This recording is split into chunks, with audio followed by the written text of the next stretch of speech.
Hello, I am Suad Leija, and this is the fifth and last video that shows my life as the stepdaughter of Manuel Leija Sanchez, one of the founders of the largest Mexican organized crime families in the United States. Their primary source of income, aside from human smuggling and drugs, is counterfeit document, also known as paper weapon. The organization makes about $300 million a year. They are in most of the states and major cities. They sell these paper weapons to illegal aliens and terrorists, either in the United States or those coming.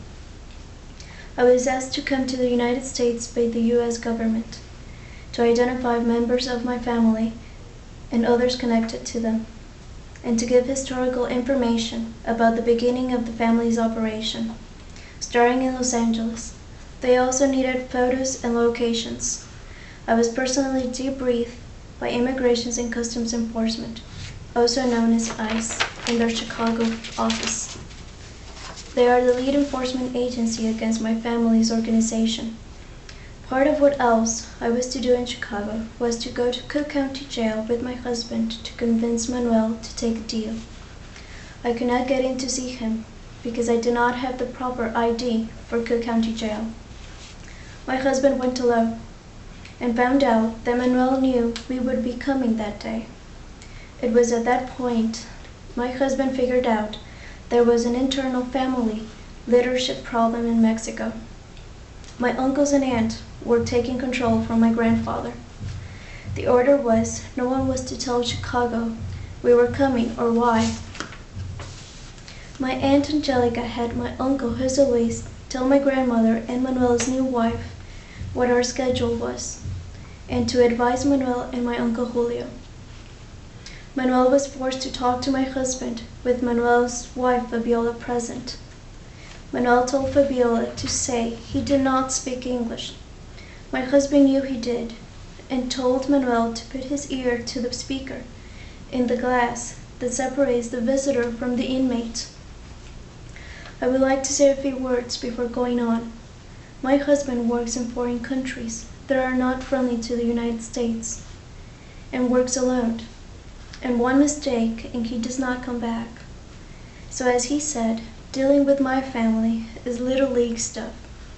When he is in that work mode, I have both seen and heard he is very serious and is not the same person. The person I know when he's around me is like a kitten. He was also shown pictures by ICE of my mother's face that you cannot hardly recognize her after Manuel hit her.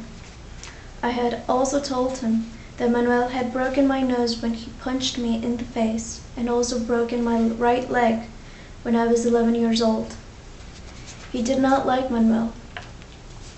At the jail, he told Manuel the deal, and it was in his and his family's interest to take the deal or to spend the rest of 30 years imprisoned. He was told to shake his head if he understood. He said he understood. He did not take the deal. He was smarter than the government. After my husband's interview with Manuel, my husband suggested to ICE agents that Manuel's wife, Fabiola, should be picked up and arrested as an illegal alien and deported, leaving her baby behind with my grandmother.